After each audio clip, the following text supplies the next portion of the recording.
How to unlink Google account from Ultimate Golf.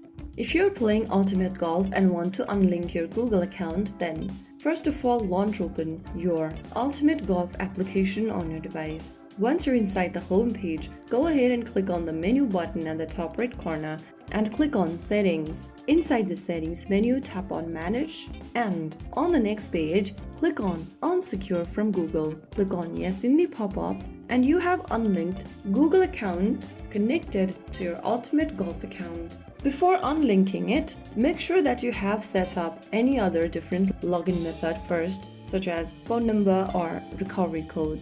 You can always get back to the Secure with Google option and link it again with your Ultimate Golf app. So that is how you can easily unsecure or unlink Google account from Ultimate Golf.